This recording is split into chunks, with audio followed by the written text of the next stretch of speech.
Good evening भाई लोग, good evening, नमस्कार, जय हिंद।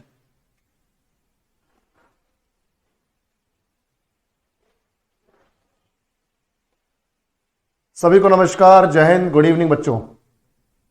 जय हो जय हो। प्रणाम बच्चों। चलो शुरू करते हैं आज का सेशन, एटीएम का सेशन। और जैसे मैंने कहा था कि मुझे अगर फील होगा कि जुडिशरी का पार्ट 2 लाना चाहिए तो मैं लेकर आऊंगा। तो मुझे ऐसा लगा कि यार कुछ क्वेश्चंस जो है इंपॉर्टेंट छूट ना जाए, तो मैं पार्ट 2 लेकर आया हूं ताकि हमारा जुडिशरी का कोई क्वेश्चन इंपॉर्टेंट ना छूटे और उन क्वेश्चंस के थ्रू हमारा जो इंपॉर्टेंट कंटेंट है वो ना छूटे। ठीक है भाई, प्रणाम माही, प्रणाम।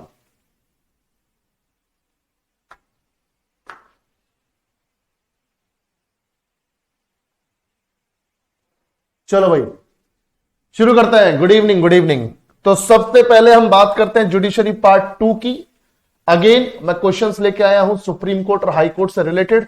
पर एक चीज याद रखना बेटा, जिन लोगों ने भी एटीएम बैच ले रखा है और उनके बेसिक्स क्लियर नहीं है, उनकी थ्योरी क्लियर नहीं है, तो थ्योरी को अच्छे से करने के लिए और फिर एटीएम बैच का फायदा उठाने के लिए ये बैच फटाफट से ले लो। मार्च अप्रैल में तुम्हारा एनटीपीसी का एग्जाम है, बाद में तुम्हें एसएससी के एग्जाम देने होंगे, तो उसके लिए परफेक्ट बैच है ये, बिल्कुल बेसिक से एडवांस तक। तो जिसने नहीं लिया है, सही वक्त है, सही टाइम है, सही प्राइस है। आने वाले टाइम में मे भी प्राइस बढ़ेगा तो आप लोगों के लिए थोड़ी सी दिक्कत हो सकती है, तो इसलिए अभी इस अपॉर्चुनिटी का फायदा उठाओ और बढ़िया तरीके से पढ़ाई शुरू कर दो। ठीक है। बाकी जिसने जिसने थ्योरी पूरी कर रखी है, जिसको सब कुछ आता है, उसे वो बैच लेने की कोई जरूरत नहीं है, वो सही जगह पर है। तो देखो भाई, अब हमारे पास ये जो पहला क्वेश्चन है वो ये है। थोड़ा पहला क्वेश्चन ही बढ़िया सा दमदार सा क्वेश्चन है, ध्यान से देखेंगे सभी लोग। Dash means cases that can be directly considered by the Supreme Court without going to the lower courts before that। Dash का अर्थ है ऐसे मामले जिन पर निचली अदालतों में गए बिना सीधे सुप्रीम कोर्ट द्वारा विचार किया जा सकता है। समझो भाई। हाँ चलो, बहुत बढ़िया बहुत बढ़िया। एसएससी जीडी है तो टेंशन ना ले बेटा, तैयारी चालू रख अपनी। ठीक है, चलो भाई ध्यान से देखो। हाँ, अब कुछ लोगों के मिक्स्ड से आंसर्स आ रहे हैं, मैं ध्यान से देखो, मैं आप लोगों को बता देता हूं।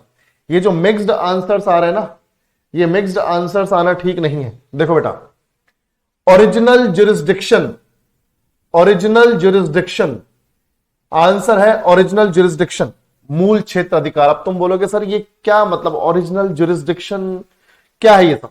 तो बेटा मैं आपको बताता हूं, ये पावर्स है सुप्रीम कोर्ट की, ये शक्तियां हैं सुप्रीम कोर्ट की।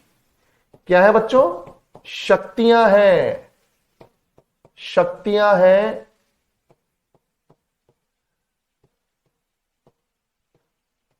सुप्रीम कोर्ट की, पावर्स हैं ये।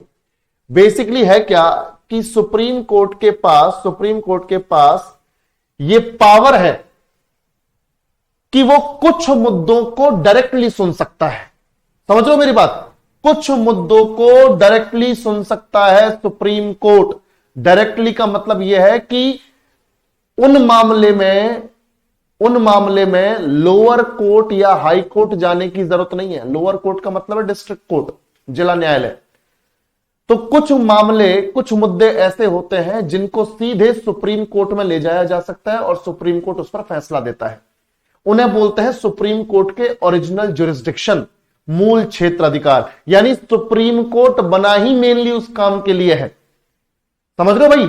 इसमें क्या लिखा हुआ है कि मूल क्षेत्र अधिकार का अर्थ है ऐसे मामले जिन पर निचली अदालतों में, अब सुप्रीम कोर्ट के लिए तो हाई कोर्ट निचली अदालत है और उसके अलावा जो डिस्ट्रिक्ट कोर्ट है वो भी निचली अदालतें हैं, तो निचली अदालतों में गए बिना सीधे सुप्रीम कोर्ट द्वारा विचार किया जा सकता है, ऐसे मुद्दों को बोलते हैं मूल क्षेत्र अधिकार।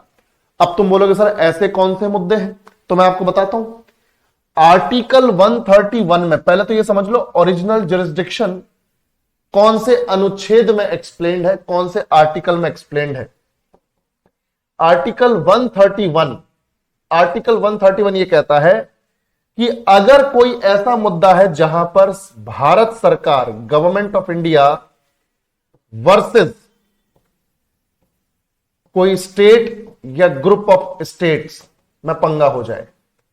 समझ रहे हो भाई? ध्यान से सुनो, एक सेकेंड, ये चार्जर कनेक्ट कर दें जरा।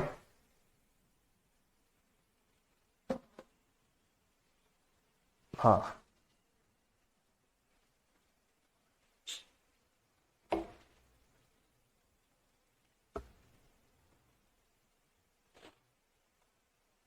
अब ठीक है। देखो भाई, मैं क्या बोल रहा था कि गवर्नमेंट ऑफ इंडिया और किसी राज्य के बीच में मान लो कोई कॉन्फ्लिक्ट आ जाए, या एक राज्य और भारत सरकार नहीं, भारत सरकार और कई राज्यों के बीच में कोई कॉन्फ्लिक्ट आ जाए, तो ऐसे मुद्दे को जहां भारत सरकार और राज्य या राज्यों का समूह एक तरफ है, तो ऐसे मुद्दों को डिस्ट्रिक्ट कोर्ट में थोड़ी ले जाएंगे। भारत सरकार डिस्ट्रिक्ट कोर्ट में थोड़ी जाएगी, या भारत सरकार हाई कोर्ट में जाएगी। कौन सा हाई कोर्ट में जाएगी?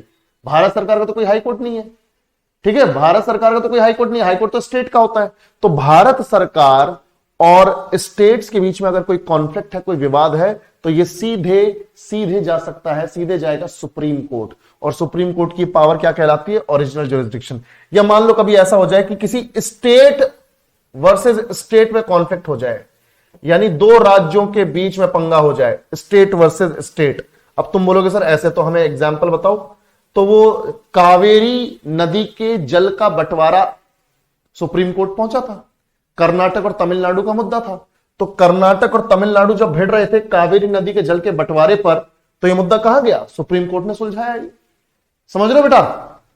तो अगर भारत सरकार और स्टेट्स के बीच में पंगा हो, दो स्टेट्स के बीच में पंगा हो, या फिर ऐसा कोई सिचुएशन बने, ध्यान से देखो, तीन सिचुएशंस बनती हैं, तीन सिचुएशंस बनती हैं बेटा।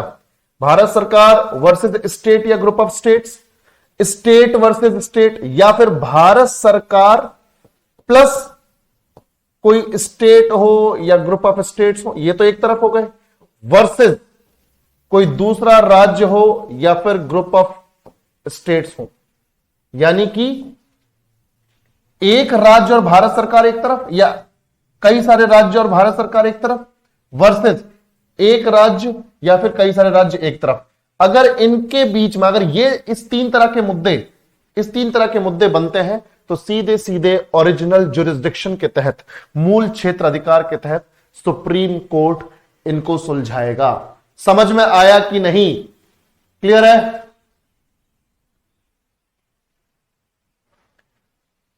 सर जनरल अवेयरनेस कई बार पढ़ लिया स्टार्टिंग से, पर याद नहीं रहता है। धीमान बेटा देखो, मैं बताता हूं, सबको बता रहा हूं, ये जीके को या जनरल अवेयरनेस को लंबे टाइम तक अपने दिमाग में बिठाए रखने का एकमात्र तरीका है, और वो है रिवीजन। बोरिंग काम है, ठीक है, बोरिंग काम है कि यार सेम चीज को बार बार पढ़ना पड़ रहा है, पर करना पड़ेगा।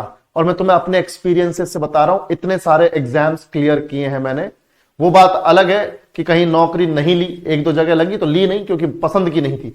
पर मैं तुम्हें यह बता रहा हूं बेटा, मैं तुम्हें यह बता रहा हूं कि अगर तुमने रिवीजन नहीं किया तो भूल जाओ कि इतना बड़ा सिलेबस कवर होगा। मुझे ये सारी चीजें क्यों याद है?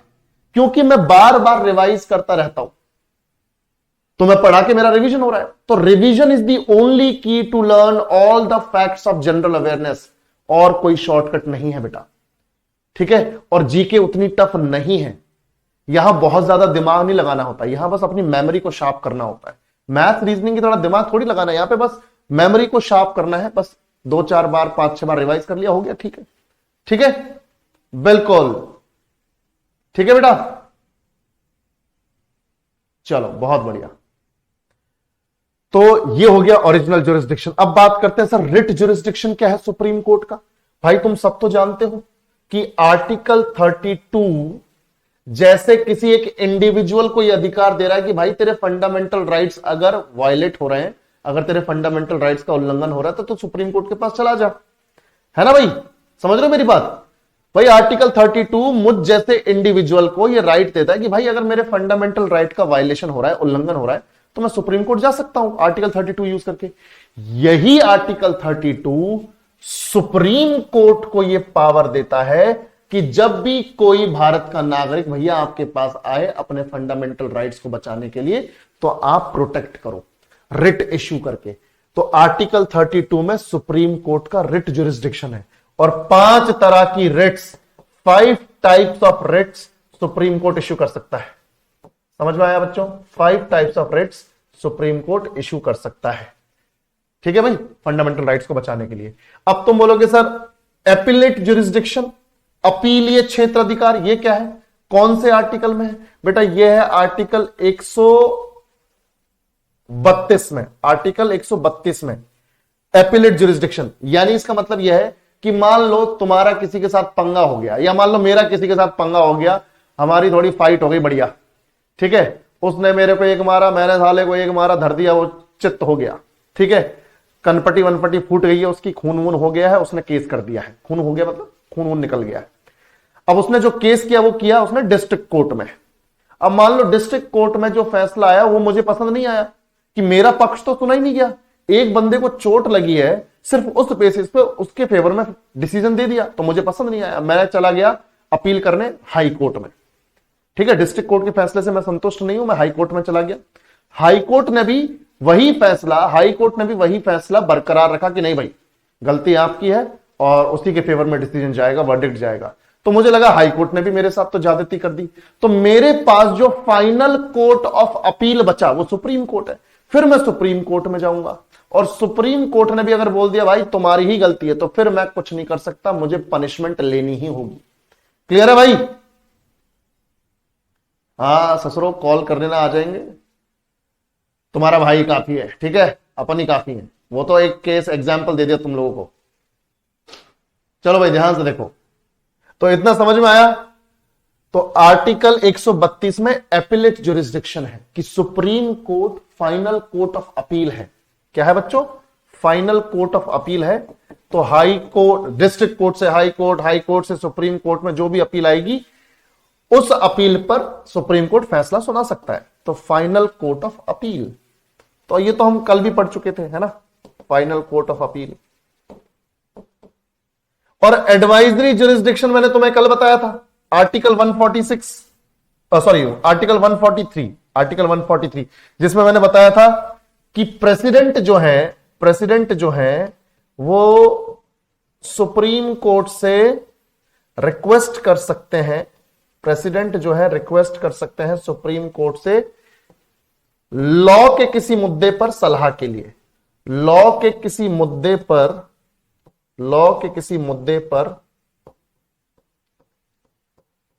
सलाह के लिए।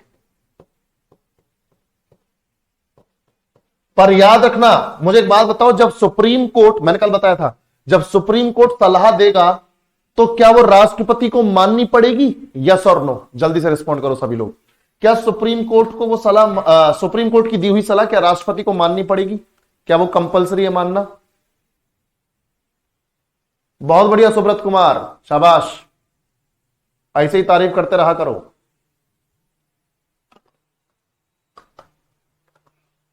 ठीक है बेटा, शाबाश। तो मतलब नहीं माननी पड़ेगी, that advice is not binding on the president. ठीक है, कल हम पढ़ चुके हैं ये। ठीक है बेटा, तो याद रखना, सलाह मानना प्रेसिडेंट के लिए जरूरी नहीं, प्रेसिडेंट के लिए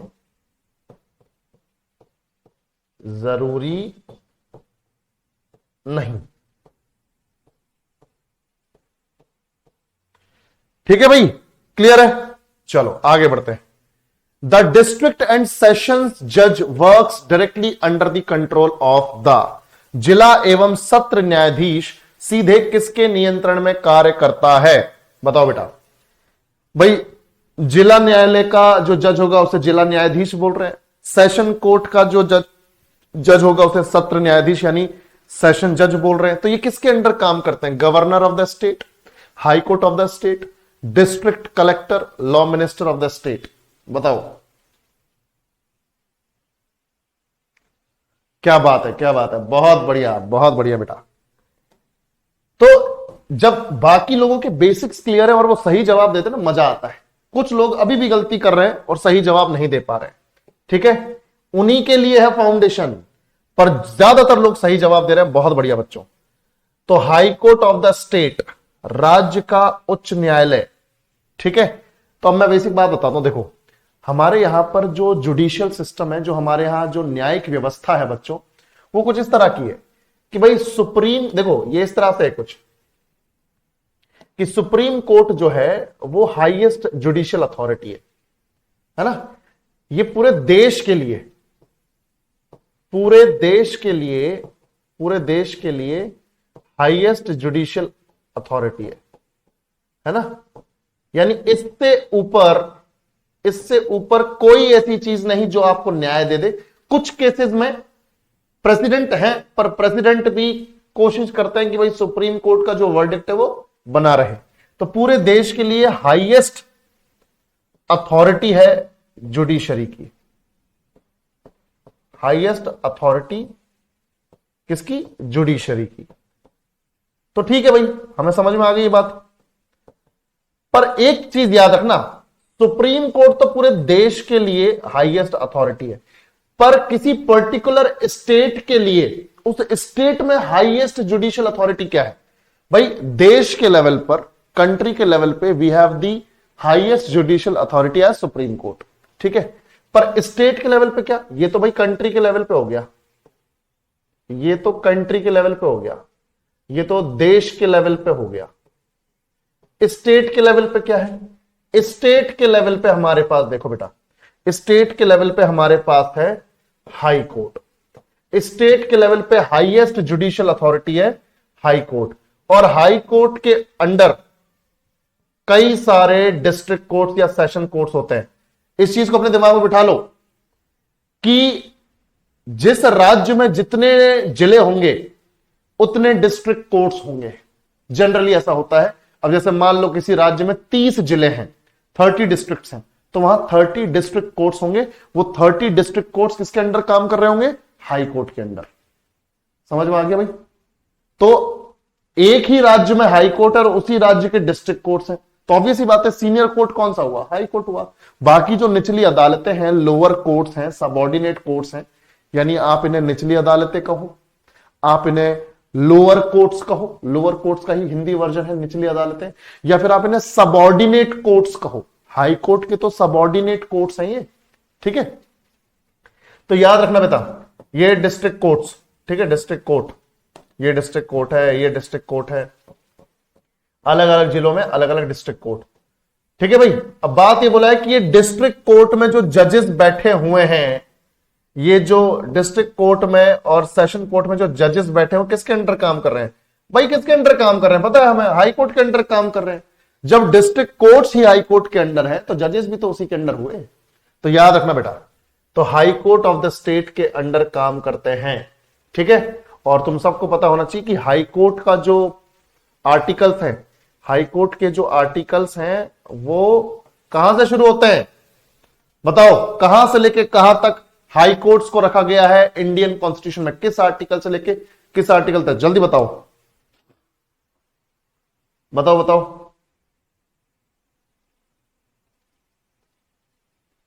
पता है कि नहीं पता है? बिल्कुल त्रिपर्णा, एडवोकेट जनरल राज्य सरकार के सबसे बड़े वकील होते हैं, राज्य सरकार के वकील होते हैं एडवोकेट जनरल, ठीक है, बिल्कुल। 214 से 231, ठीक है, यहां पर है हाई कोर्ट एक्सप्लेन्ड, ठीक है बच्चों, हाई कोर्ट यहां एक्सप्लेन्ड है। चलो आगे बढ़ते हैं। Next, who was the first female जज of the Supreme Court in India? भाई बता सकते हो, ये आराम से बता सकते हो, तुम आराम से बता सकते हो, बताओ बेटा। Who was the first female judge of the Supreme Court in India?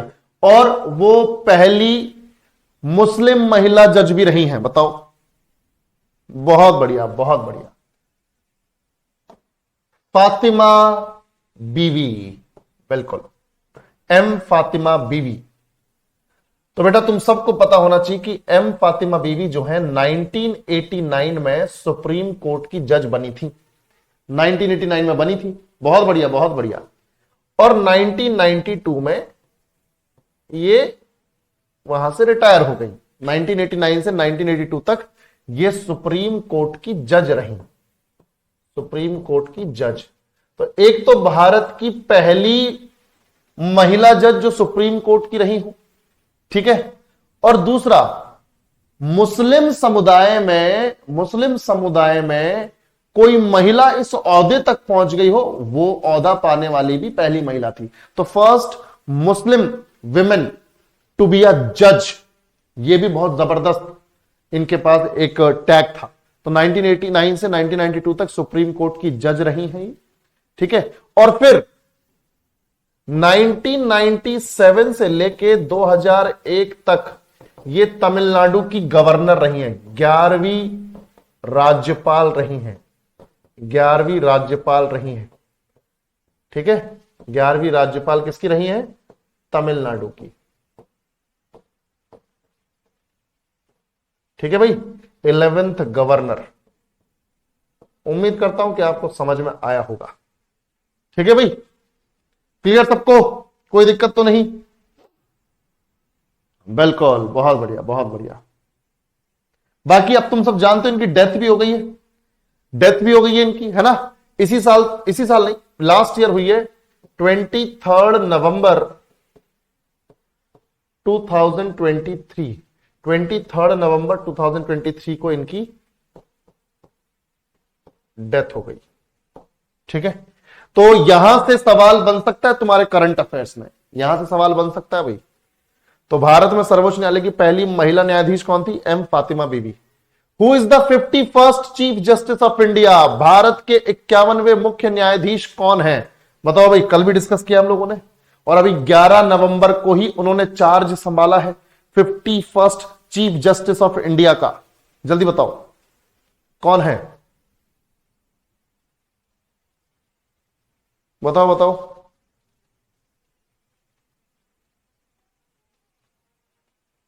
बहुत बढ़िया बहुत बढ़िया, शाबाश। तो संजीव खन्ना जी, बिल्कुल। तो ऑनरेबल संजीव खन्ना हमारे सीजेआई हैं, चीफ जस्टिस ऑफ इंडिया हैं, और 51st सीजेआई है, जैसे कि सवाल में लिखा हुआ भी, मैं फिर भी यहां पे लिख रहा हूं। और एक चीज और याद रखना, इन्होंने डीवाई चंद्रचूड़, धनंजय यशवंत चंद्रचूड़ यानी 50th सीजेआई को रिप्लेस किया है, 50th सीजेआई को रिप्लेस किया है, 51st सीजेआई हैं। और ये सवाल पक्का आने के चांसेस है भाई, पक्का आने के चांसेस हैं। 51st सीजेआई, 50th सीजेआई थे डीवाई चंद्रचूड़, और 51st सीजेआई संजीव खन्ना साहब, ठीक है भाई। और याद रखना 2019 से लेकर अभी इन्होंने चार्ज तो संभाला है 11 नवंबर को, 11th नवंबर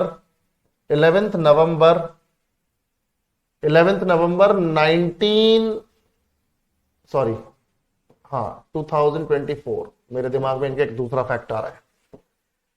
2019 से लेकर 2024 तक ये सुप्रीम कोर्ट के जज रहे, ठीक है। जो वो 34 जज होते हैं ना, एक सीजेआई और 33 अदर जजेस, तो 33 अदर जजेस में ये भी शामिल थे। तो जज ऑफ सुप्रीम कोर्ट, तो 2019 से 2024 तक ये सुप्रीम कोर्ट के अदर जजेस में रहे, और 2024 में ये बन गए 11 नवंबर को 51st सीजेआई। और उससे पहले ये 2005 से लेकर 2019 तक दिल्ली हाई कोर्ट के जज थे, दिल्ली हाई कोर्ट में जज थे।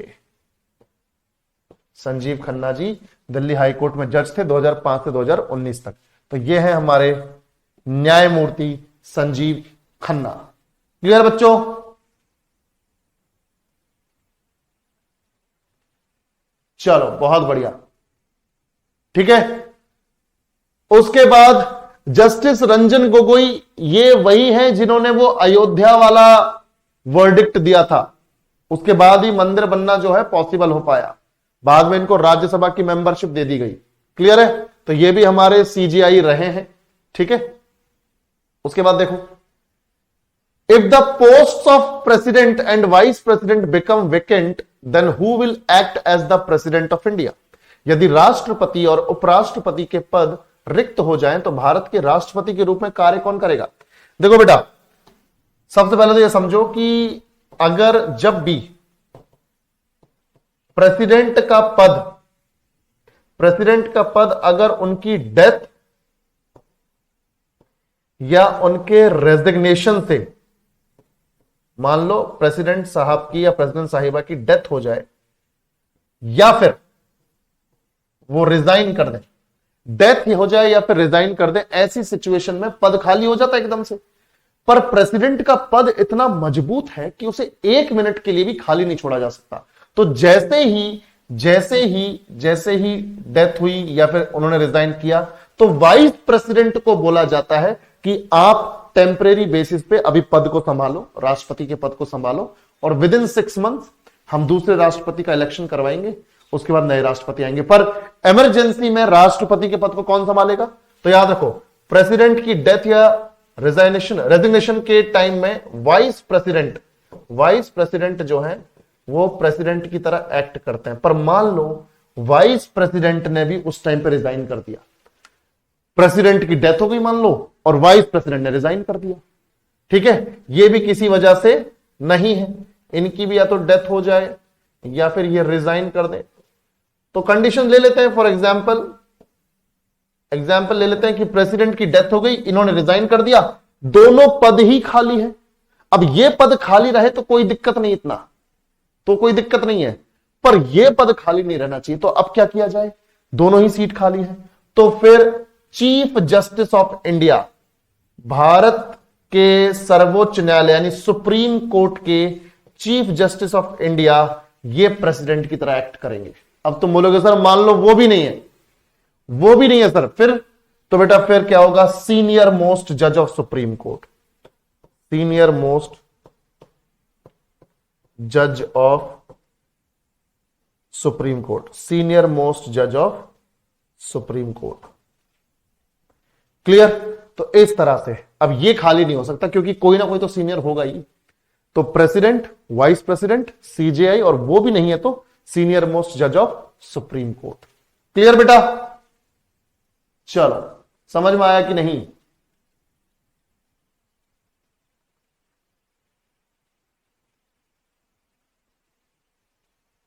चलो,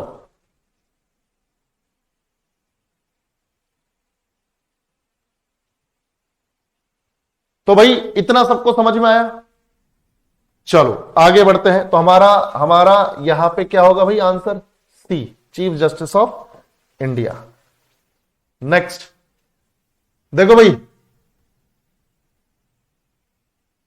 टू बी एलिजिबल, यहां पे लिख लेते हैं to be eligible as a जज in the Supreme Court, a person must have experience of working in High Court for a minimum period of, बताओ भाई, सर्वोच्च न्यायालय में न्यायाधीश के रूप में पात्र होने के लिए व्यक्ति के पास न्यूनतम वर्ष की अवधि के लिए उच्च न्यायालय में काम करने का अनुभव होना चाहिए। कम से कम कितने वर्ष की न्यूनतम अवधि का काम होना चाहिए? जल्दी बताओ, एक्सपीरियंस कितना होना चाहिए? पर यहां पे एक सवाल है ना, ये रेलवे ने गलत पूछा हुआ है। हाई कोर्ट में कितने साल के लिए वो काम करे कम से कम, तब जाके वो एलिजिबल होगा सुप्रीम कोर्ट का जज बनने के लिए। पर हाई कोर्ट में इनको पोस्ट मेंशन करनी चाहिए थी, वकील के तौर पे कि जज के तौर पे, क्योंकि दोनों ही कंडीशंस हैं। तो ये तो सवाल ही गलत है। जिसने 5 साल भी लगाया होगा उसका भी सही हुआ होगा, जिसने 10 साल भी लगाया होगा उसका भी सही होगा। मैं बताऊंगा कैसे अभी। शिवम विश्वकर्मा बोल रहा है कि sir at this time vice president की सीट वेकेंट हो सकती है क्या? हो सकती है, अगर वो रिजाइन करें या फिर उनकी डेथ हो जाए, ठीक है, भगवान करे डेथ वगैरह ना हो, पर दो ही सिचुएशन में सीट वेकेंट हो सकती है, या तो रिजाइन कर दें या वेकेंट, वो या तो उनकी डेथ हो जाए या फिर उनको निकाला जा सकता है, इम्पीच किया जा सकता है, उनको पद से निकाला जा सकता है। तो या तो वो खुद रिजाइन कर दें या उनकी डेथ हो जाए या फिर उनको रिमूव कर दिया जाए। ठीक है, बिल्कुल हो सकती है, वेकेंट क्यों नहीं हो सकती? देखो भाई, अब बात यह है कि सुप्रीम कोर्ट का जज बनने के लिए किसी पर्सन के पास कितना एक्सपीरियंस होना चाहिए हाई कोर्ट में काम करने का, कम से कम। तो मैं आपको बताता हूं, कंडीशंस है यहां पे। बेसिकली सुप्रीम कोर्ट का जज बनने की कंडीशन पूछी गई है आपसे, तो मैं आपको बताता हूं। देखो, अगर किसी पर्सन को जज बनना है सुप्रीम कोर्ट का, तो 3 से 4 कंडीशन चाहिए। पहली कंडीशन है कि ही और she must be an Indian citizen. एक तो उसका भारत का नागरिक होना जरूरी है, ये तो बेसिक कंडीशन है भाई, बहुत जरूरी कंडीशन। अगर ये नहीं है तो बाकी कंडीशन को मारो गोली फिर। इंडियन सिटीजन होना जरूरी है। दूसरी कंडीशन, अब देखो, अगर सुप्रीम कोर्ट का जज बनना है तो दूसरी कंडीशन यह है कि उस इंसान के पास हाई कोर्ट में किसी एक या एक से ज्यादा हाई कोर्ट में जज के रूप में कम से कम 5 वर्षों का अनुभव हो।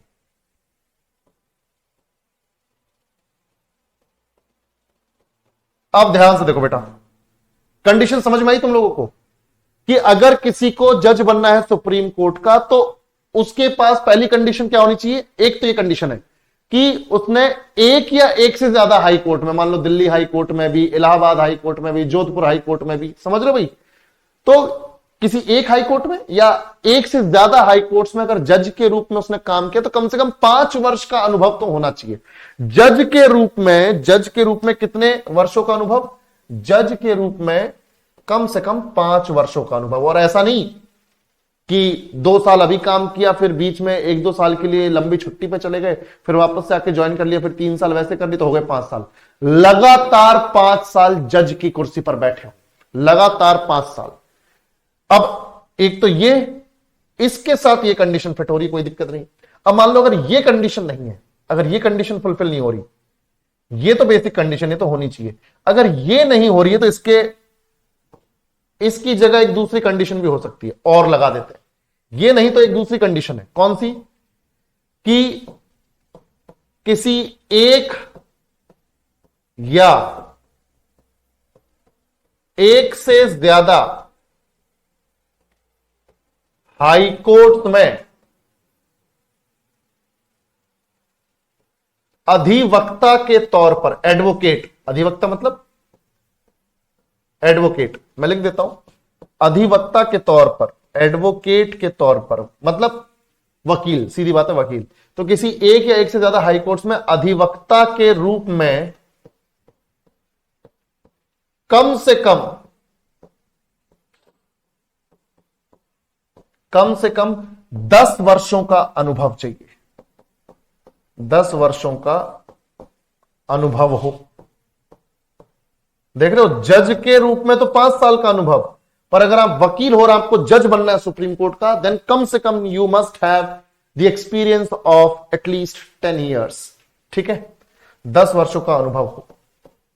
अब तुम बोलोगे सर मतलब कोई वकील भी जज बन सकता है सुप्रीम कोर्ट का? बिल्कुल बन सकता है, कम से कम 10 वर्षों का अनुभव होना चाहिए। उससे ज्यादा कितना भी चलेगा, 15, 20, 30, कोई दिक्कत नहीं है, पर कम से कम 10 वर्ष होने चाहिए।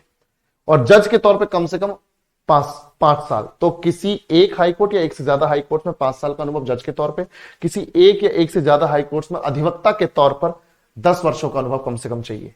अब तुम बोलोगे सर अगर मान लो ये दोनों ही कंडीशंस ना हो किसी के पास, पहले वाली तो है, वो तो जरूरी है, पर ये दोनों ही ना हो तो फिर एक तीसरी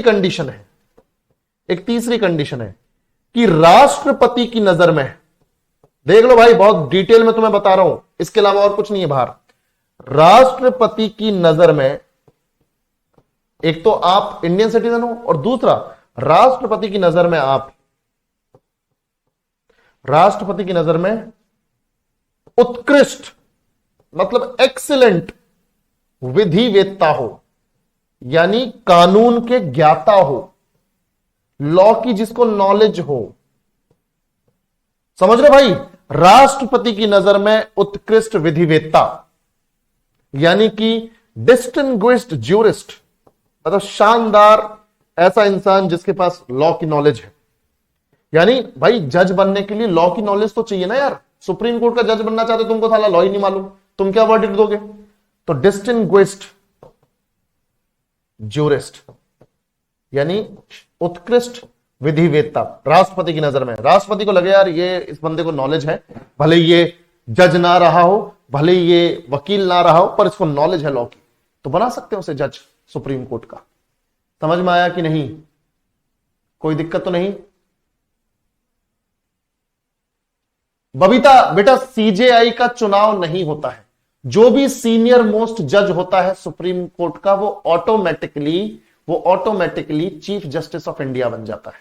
अब संजीव खन्ना जी जो हैं, डीवाई चंद्रचूड़ जी के बाद सर्विस में सबसे सीनियर थे, तो जैसे ही वो चले गए तो ये बन गए। ठीक है। हां, अपॉइंटमेंट प्रेसिडेंट करते हैं, नियुक्ति प्रेसिडेंट करते हैं, पर यह देख लिया जाता है कि सबसे सीनियर कौन है सर्विस में, सभी सुप्रीम कोर्ट के जजेस में। जैसे 33 अदर जजेस हैं, अब मान लो संजीव खन्ना जब तक है तब तक है, उसके बाद जो 33 अदर जजेस हैं उनमें जो सीनियर होगा सर्विस में वो बन जाएगा अगला। ठीक है। और प्रेसिडेंट नियुक्त करते हैं। तो बेटा याद रखना। अब तुम देखो, मैं सवाल को गलत क्यों बोल रहा था, क्योंकि सवाल में इन ससुरों ने यह तो लिखा ही नहीं कि व्यक्ति के पास न्यूनतम कितने वर्ष की अवधि के लिए उच्च न्यायालय में काम करने का अनुभव। भाई किसके पद पर? जज के तौर पे, वकील के तौर पे, ये तो मेंशन करो तब तो हम लिखें, वरना तो उच्च न्यायालय में काम करने का अनुभव तो 5 वर्ष का भी और 10 वर्ष का भी है, पर तुमने पद ही मेंशन नहीं किया। तो जिन्होंने 5 वर्ष किया होगा तो मतलब जज के हिसाब से कर दिया होगा, किसी ने 10 वर्ष कर दिया होगा तो वकील के तौर पे कर दिया होगा। तो याद रखना बेटा, हम यहां पर टिक कर लेते हैं 5 जज के तौर पर और 10 अधिवक्ता के तौर पे, यानी एडवोकेट के तौर पर। समझ में आया होगा, मुझे उम्मीद है ये। चलो next. According to the Indian constitution who has the right to transfer the जजेस ऑफ हाई कोर्ट? अब ध्यान से सुनो बेटा, ध्यान से सुनना सब लोग।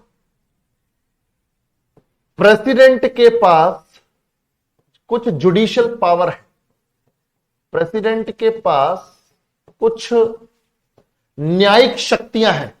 ठीक है। तो प्रेसिडेंट के पास कुछ न्यायिक शक्तियां हैं। उन्हीं न्यायिक शक्तियों में से एक शक्ति यह है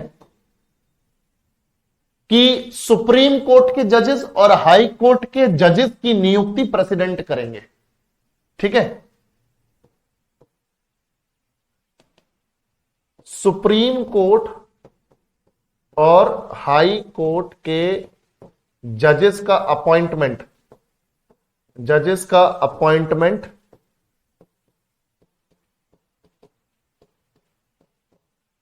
प्रेसिडेंट करेंगे। ये इनकी पावर है प्रेसिडेंट की। ठीक है भाई, समझ में आया कि नहीं?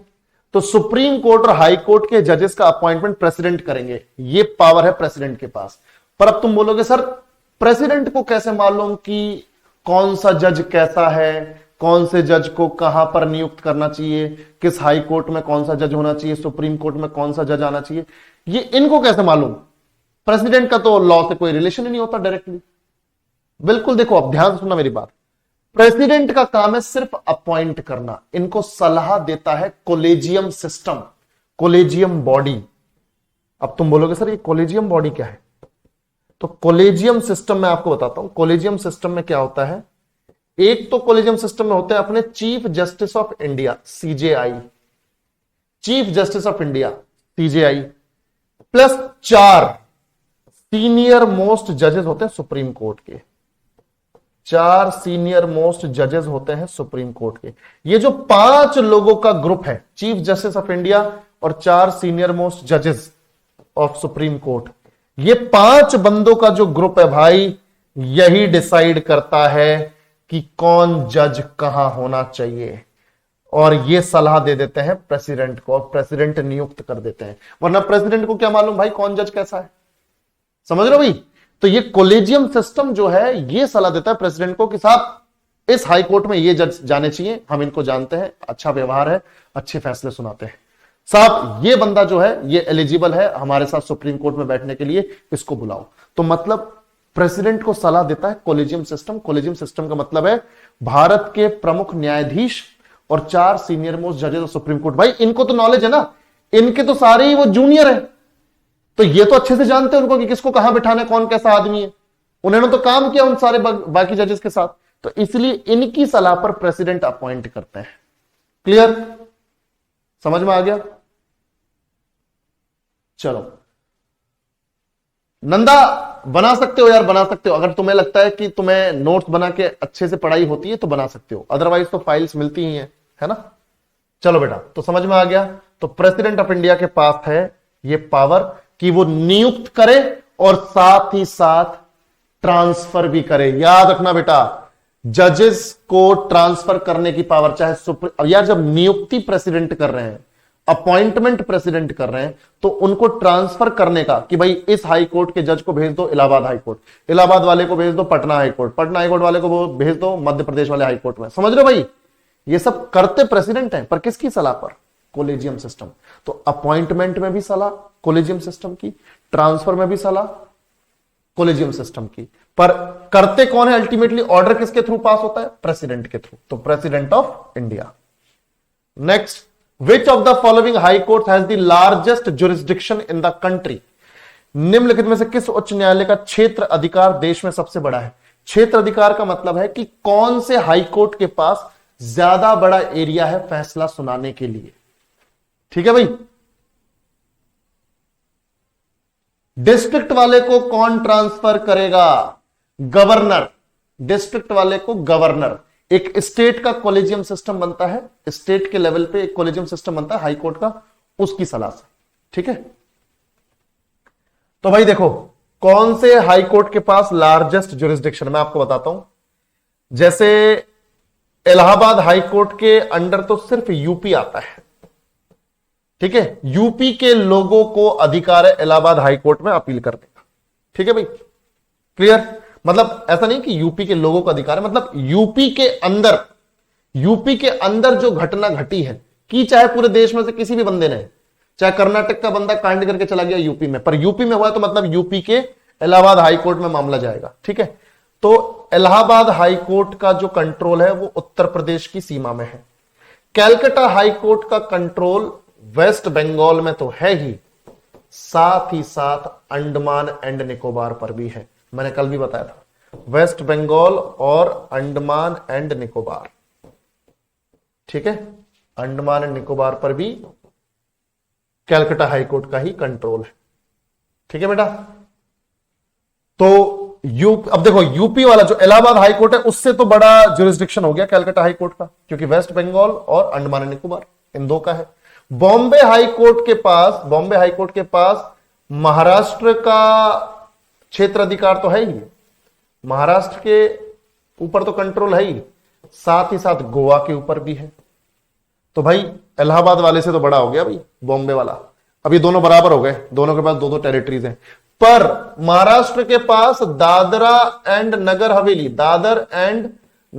हवेली एंड दमन एंड दीव, इनका भी कंट्रोल है। अब तुम देखो, अभी तक जो हमने पढ़ा उसमें सबसे ज्यादा जुरिस्डिक्शन किसका है? लार्जेस्ट जुरिस्डिक्शन अभी तक बॉम्बे हाई कोर्ट का।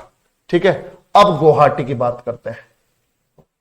ठीक है, अब गुवाहाटी हाई कोर्ट क्या बोल रहा है? होल्ड माई बियर, है ना। ये ज्यादा उछल रहा था बॉम्बे हाई कोर्ट, अरे मेरे पास महाराष्ट्र का, गोवा का, दादर एंड नगर हवेली एंड दमन दीव, उधर से गुवाहाटी बोल रहा है, Guwahati high court hold my beer. अब मैं बताता हूं, तो बेटा ये एक तो असम, गुवाहाटी कहां पर है? असम में है, तो एक तो असम पूरा आ गया, क्लियर। उसके बाद अरुणाचल प्रदेश आ गया, क्लियर। उसके बाद नागालैंड आ गया।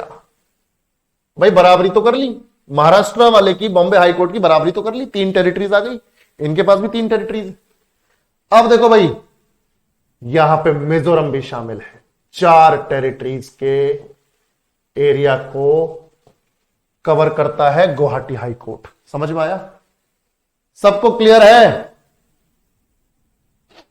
हाँ ठीक है भाई चलो भाई, समझ में आ गया। तो गुवाहाटी उच्च न्यायालय। नेक्स्ट आंसर तो तुम्हें पता चली गया है ना, largest jurisdiction Guwahati high court. Which of the following features provided by the constitution of India is related to Indian judiciary? Bharat के संविधान द्वारा प्रदत्त निम्नलिखित में से कौन सी विशेषता भारतीय न्यायपालिका से संबंधित है? बताओ भाई, भारत की जो जुडिशरी है उससे रिलेटेड कौन सा फीचर है? बताओ बताओ जल्दी बताओ, बड़ा सिंपल सा क्वेश्चन है, बता सकते हो आराम से।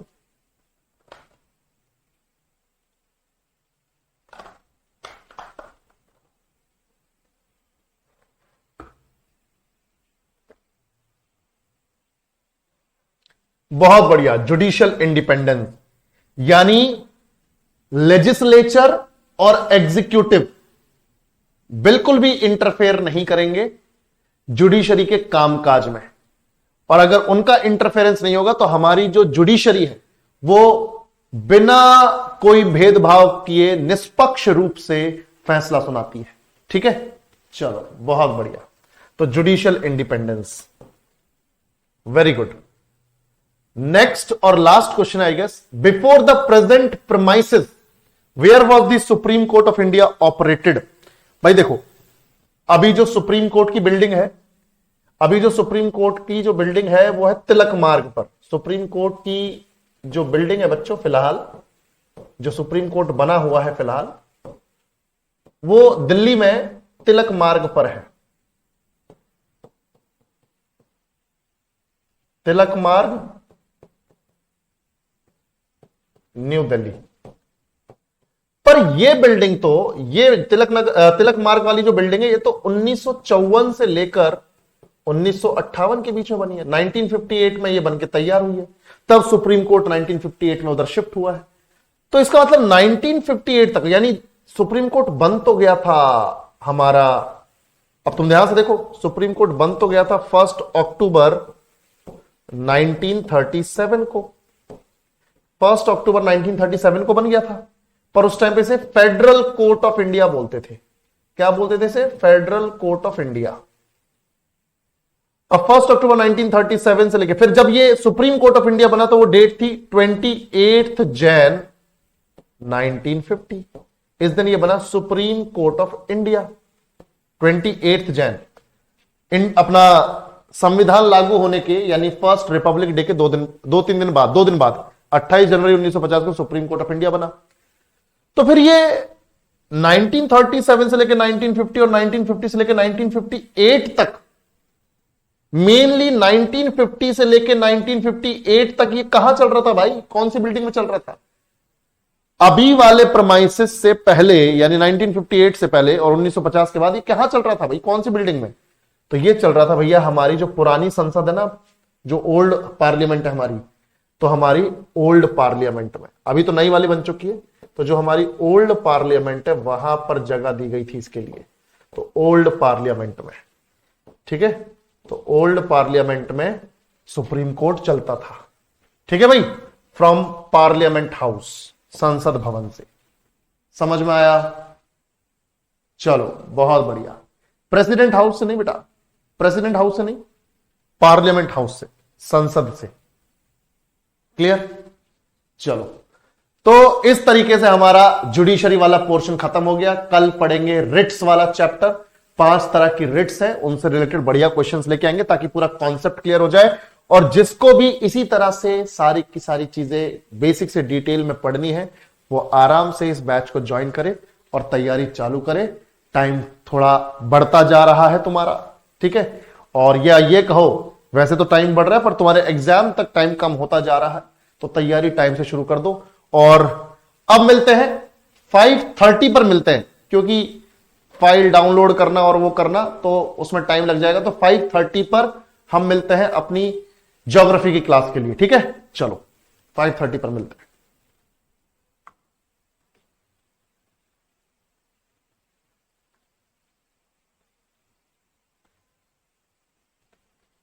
अभिषेक, सीजेआई का कार्यकाल नहीं, सीजेआई के कोई कार्यकाल ईयर्स में नहीं होता, 65 ईयर्स की एज तक होता है, 65 साल की उम्र तक। और हाईकोर्ट के जज का कार्यकाल 62 साल की उम्र तक, ठीक है। चलो बेटा